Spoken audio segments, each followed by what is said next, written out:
Good morning, everyone, and thank you for coming along. I want to talk to you this morning about some research which forms part of one of the chapters of my PhD, but will hopefully highlight a theme that I look at throughout the project. So for those of you who don't know, my PhD research focuses on engineering literature, particularly periodical publications developed by and for engineers and mechanics from the latter part of the 18th century through to the mid-19th century. The role of periodicals in the development and the transformation of 19th century science has come under a lot of scrutiny in recent years. There's a great deal of scholarship relating the history of periodicals, book history, science communication and science professionalization, which I'm not going to go into now. But within that scholarship, investigations into the function of engineering and technical literature are still underrepresented. And I hope that my project will address that gap and illustrate some of the ways in which the development of engineering, the engineering profession, and the development of periodical literature were mutually dependent during this period. One element of my research has been looking at the various attempts that different editors of journals and periodicals made to include readers in their productions. I look at how those attempts changed over time, how that reader interaction worked between engineers and mechanics, and how it shaped the development of those periodicals. And I want to talk to you about some very particular examples of that today, but first I think just a quick overview. So very briefly, in 1820, just before the period I'm about to discuss, access to periodical publications focused on technical subjects was limited to those who could afford to subscribe to or access in other ways, and I'll come back to that, the monthly scientific journals, which covered a very wide range of subjects, or the Repertory of Art, which is a fascinating journal in its own right and the subject of another chapter in my PhD. Now, the Repertory of Arts was established in 1794 and focused largely on printing patent specifications. By 1820, it was still one of very few periodicals focused on the arts, and it had become the sort of go-to reference periodical for patent specifications. People could access periodicals like the Repertory or the other monthly scientific journals by subscribing personally, but the Repertory cost 3 shillings a month in 1820, so that was not an insignificant expense and one that many working mechanics just wouldn't have been able to afford. But they could access these journals through libraries, through reading societies, and through other institutions. And in fact, it's been shown that the numbers of people reading periodicals in the 1820s was 4+ times the circulation figures. And actually the circulation figures are quite hard to pin down with any confidence. But what we can see is that this is a period in which periodical publications more generally were rapidly increasing in popularity. There'd been advances in printing technology and changes in reading audiences, which made cheap print more viable, and in particular meant that starting a new journal could be a relatively low-cost exercise compared to, for example, printing a book. So the 1820s saw the appearance of the first cheap mass circulation periodicals, things like the Mirror of Literature, which had circulation figures of up to 80,000 a week. Looking just at the scientific periodicals, there are various different estimates, but they all agree that the number of available titles in Britain rose more or less tenfold between 1800 and 1900, and there was a particular surge through the 1820s. So, as I said, in 1820, many readers would have been accessing periodicals through societies, circulating libraries in the country, subscription libraries or public libraries in the towns, and through various institutions, mostly those associated with their trade. But linked with this, it's worth noting that in 1820, there were actually not many institutions that were for mechanics or for engineers. In London, there were a few. There was the Society of Arts, or the Society for the Encouragement of Arts, Manufactures and Commerce, which had a very substantial library. There was a newly founded Institution for Civil Engineers, or Institution of Civil Engineers, which was forming a library, but was only a couple of years old at this stage and was struggling a little to find its feet. There was an older, more established Society of Engineers, the Smithsonian Society of Engineers, but although that did have a library, it had a very selective admissions policy and not very many members. So in 1820, there weren't very many places and there weren't very many periodicals which were designed for engineers and mechanics. But that picture changed very much over the next few years. And that brings me up to what I really want to do today, which is to explore the rapid development of new technical periodicals during the years 1822 to 1825. It's a very short time period during which mechanics institutes were first established in Glasgow and then in London, and during which at least 7 new periodical publications were founded specifically aimed at mechanics and artisans, including the very well-known Mechanics magazine. I have popped a few on a slide here for you to have a look at. The conductors, editors, and proprietors of all of these journals had a variety of reasons for establishing their works. Obviously, personal commercial interests mattered, but just as importantly for most of these editors seems to have been the credibility and the status that could be gained and then used to support other careers such as patent agency, engineering consultancy, technical authorship, or teaching. So I think these new periodicals make a fascinating case study. They were all established very close together, time-wise. 5 of these were established in London and 2 of them in Glasgow, so not geographically close. They almost all have the word mechanics in their titles, and they all focus on technical subjects and practical science, or sometimes called technical science at the time. But given the time constraints today, what I would like to show you is one notable development over the previous periodicals I mentioned, so the earlier repetitive arts, for example, and that's the almost universal desire amongst the editors of these journals to include reading audiences in the production of their new journals. Now, there's a variety of reasons behind that. Perhaps the editors needed free copy. Perhaps they were trying to generate sensationalized debate that would draw attention to their particular journal. Sometimes there was a genuine desire to help mechanics communicate or simply to appear as a mutual exercise for that community. But these editors all found ways to include their audiences in how knowledge was formed, debated and disseminated through their journals and among the communities of readers that they were attempting to build. And consequently, they also had to find ways to encourage, to control and to manage their correspondence contributions. And really, that's what I want to focus on today, the differing ways in which these editors went about that. I particularly want to compare 2 ways in which editors involved readers or correspondents in the production of their periodicals and used their relationship with readers in shaping those periodicals.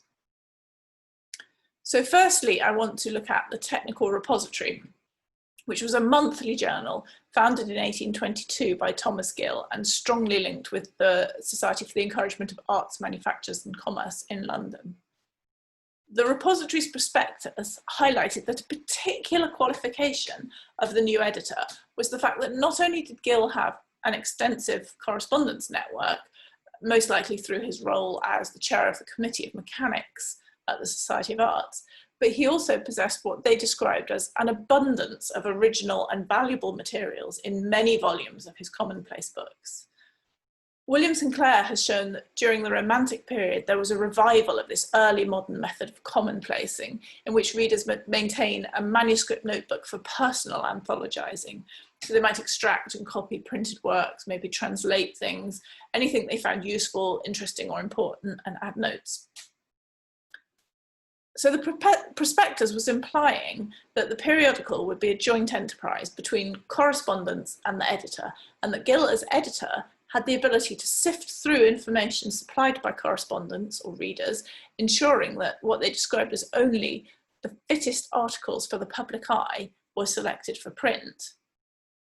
Actually, of course, one of the things that he was doing by publishing the journal using the contents of his own commonplace books was demonstrating his own acquired knowledge, highlighting his own expertise, and generally acting as a sort of advertisement for the patent agency and engineering consultancy services, which he was developing alongside editing the journal. In fact, though, the format of the Technical Repository was very similar in itself to a commonplace book. So the editor selected and copied passages, mostly from other publications, with footnoted hints, links, and reminders, often small comment sections after an article with expressing the editor's opinions on it. So as an aspiring patent agent, Gill would have needed to have a broad basis of knowledge, not just of the patent system, but also of mathematics, mechanics, and science, in order to help his clients develop specifications or to confirm the originality of an invention. As the editor of the technical repository, he could demonstrate that knowledge to a broad range of potential clients. I promised to talk about reader interactions and how readers were included in the production of the journals. And really what I've said so far is that the technical repository promised that, but didn't so much deliver. However, the technical repository did contain a miscellaneous section in each issue, and in that, readers' questions would be published, normally alongside the editor's answer and some appropriate article reprinted from elsewhere. So, for example, on the slide here, the middle picture shows a query from E.W. Gilbert, who's asking about the best methods of gilding and silvering metals. And that's printed alongside a response from the editor where he extracts what he calls practical instructions from Martin's Circle of Mechanical Arts. Now, he can't resist a few additional comments suggesting that he would use loaf sugar rather than honey in the preparation of gold leaf, for example. And he promises more information in future issues. And that's the format that these reader queries were usually printed in. But very occasionally, Gill inserts a reader's query which he doesn't know the answer to, and then he will say something along the lines of, I'm not really sure about the answer to this, but perhaps one of our readers will be able to help. And so then a month or 2 months later, you might find an article, a letter that's printed from one reader answering the question of another reader directly, effectively. That's quite rare in the technical repository. So the technical repository is presenting this finalized overview of useful information from a variety of sources. Gill promised in the prospectus that it would be a mutual enterprise, sharing knowledge across a community of readers for the benefit of all involved in the arts. And although he did include his reading audience in the production of his journal, he actually is only allowing readers to contribute in very specific, defined ways, either to request information or to help fill a gap in the mutual knowledge that's being collated. I should say that this is a reasonably successful format. The periodical continued with just a slight change to its name for about 15 or 18, I think, years. And for instance, it was the journal in which the Institution for Civil Engineers chose to advertise its meetings and call for new members in 1825, which I think demonstrates a certain reputation and indicates the readership that at least the Institution for Civil Engineers attributed to the journal. Now, I want to contrast that rigid, defined way of incorporating correspondence into a journal with the Mechanics magazine, which was established just a year later in 1823, and which also focused on technical matter. However, as you can see, the format of the Mechanics magazine was quite different. It was a weekly periodical and consisted of a 2-column layout. And you can also see that illustrations were from the start very important to the Mechanics magazine. They used woodblock illustrations, which were cheaper than steel or copper engravings, and could be placed on the text rather than as separate sheets. So you can see here that the front page includes a very large illustration, and that's absolutely typical of almost every issue. It's quite different at first glance to the Technical Repository or the Repertory of Arts, the other 2 journals I've mentioned so far. Now, the reason for that difference is that the format used mimicked that of the cheap radical press that its editors, Joseph Clinton Robertson and Thomas Hodgkin, and its publishers, Knight and Lacey, had previously been involved with. I'm not going to go into detail about the founding of the Mechanics magazine or the endless controversies that Robertson found his way into. I say Robertson. Hodgkin stayed with the Mechanics magazine for about 9 months and then left to edit a sister periodical with the same publishers, Knight and Lacey, called The Chemist, which is a very similar format, but obviously The Chemist. So the Mechanics magazine very quickly and very definitely became Robertson's journal. But what's important here, or what's relevant here, is that the Mechanics magazine presented a forum, a weekly forum, for debate and controversy, both in terms of how knowledge should be created and shared, and of what constituted useful knowledge. The editors actively encouraged the use of their periodical as a tool for debate, discussion and argument amongst their correspondents. And they weren't just seeking to build circulation figures, but they were looking for a dynamic and opinionated community of correspondents around their magazine. They didn't regulate information in the same way that Gill did. Gill claimed that his journal would avoid the visionary projects that brought real science into disrepute. But Robertson and Hodgkin specifically claimed they wanted the Mechanics magazine to be the vehicle of everything in the shape of original and ingenious speculation, not just that which was unquestionably correct and good. They didn't want it to become what they called a mere repository of well-known doctrines and precepts. And I think that use of the term repository is very deliberate, and it's interesting. It links this journal quite tightly with the technical repository, and it makes it clear that they were seen as competitors, even though they had quite different formats, quite different structures, and very different price range. So by generating debate among readers, Robertson was acquiring free copy, which was very important in the pressure of weekly publication. And James Mussell has demonstrated how this dialogic structure, this backwards and forwards between readers across multiple issues, precludes finalization and therefore helps to unite readers as a textual community. And you can see that Robert's very careful to structure his magazine to encourage that. He places articles about the fallacy of perpetual motion, for instance, right next to those claiming to demonstrate it. But here, what I really want to show you is that the management of this correspondence was a huge part of the role of the editors. And this wasn't the free discussion that it might look like in the pages of the journals. The editors were keen to maintain control. They reminded impatient correspondents that it was up to them, the editors, as to the order in which articles would be inserted. They acted authoritatively, obviously deciding what to include and what to omit, but also extending discussions or halting them with an editorial comment. And they were careful to be seen as adjudicators, open to persuasion by their correspondents, but often ultimately sitting in judgment. So like Gill, Robertson very much controlled the content of the magazine, but the input from readers was much more substantial. And with that came the need to regulate and control correspondence. And one of the places that we can see how that's done is in the To Correspondence section, which was on the back page of every issue. Now, this is absolutely not unique to the Mechanics magazine or to science and technical periodicals. Many periodicals had notices to correspondence printed on the back page of each issue. This was in a time before the introduction of the Universal Penny Post in 1840.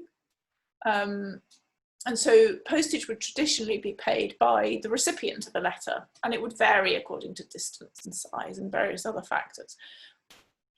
Magazines and periodicals almost invariably asked correspondents to send information, to send their correspondence post-paid, for obvious reasons. And so they would then often print answers to queries and correspondence on the back page of the journals. And the idea behind that would be not just to encourage correspondents to buy the next issue, but also to save them the cost of the return postage. And very often these are quite coded. So they'll say things like AB, no, or Smith, we will think about it.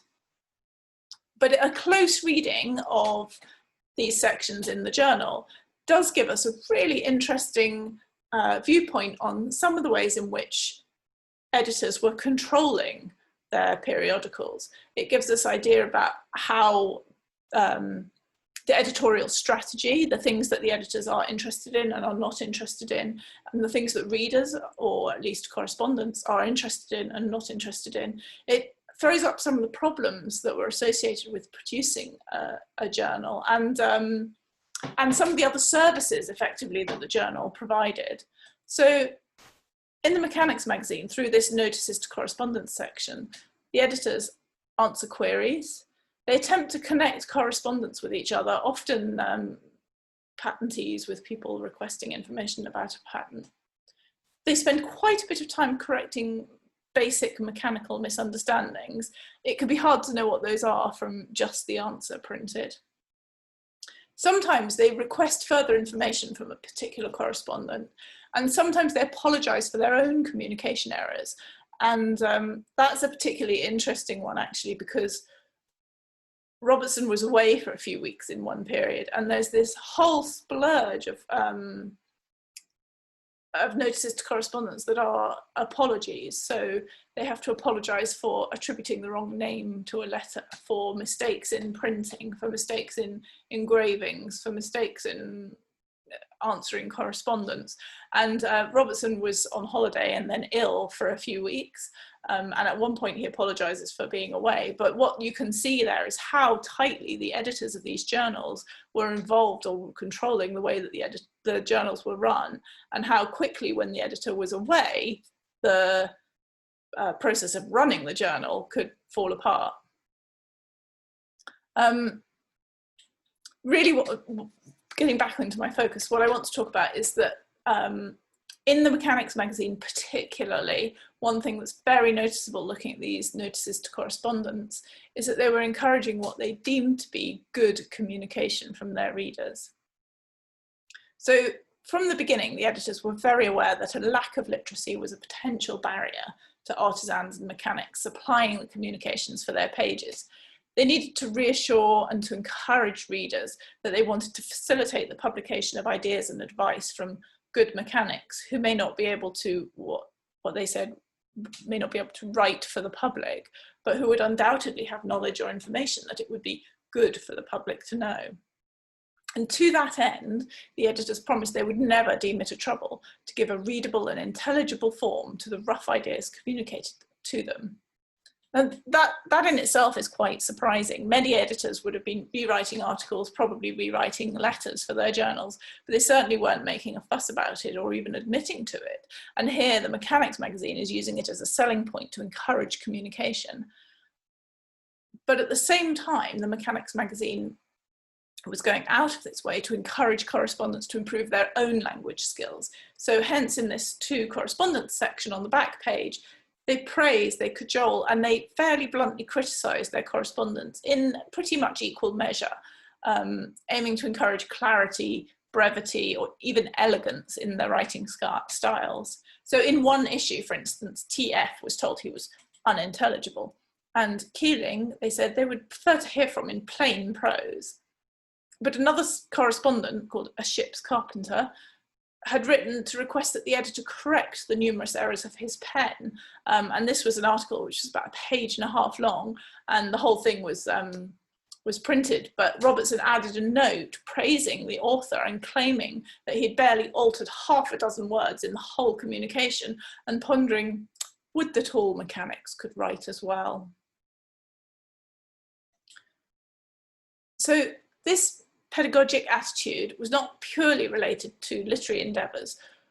Robertson and Hodgkin had proposed the establishment of a London Mechanics Institute, supported and regulated and controlled by the mechanics themselves, in a very early issue of their magazine, I think only 8 weeks into the production of their magazine. They proposed it would be modelled on, I think, the existing one in Glasgow, and that it would provide instruction in various relevant subjects such as chemistry, mechanical philosophy, and so on. So they were proposing a Mechanics Institute in London, and that was intended to offer education and support to mechanics in a physical space. But what I hope I've shown you here is that Robertson and Hodgkin were trying to do the same thing through their magazine in print.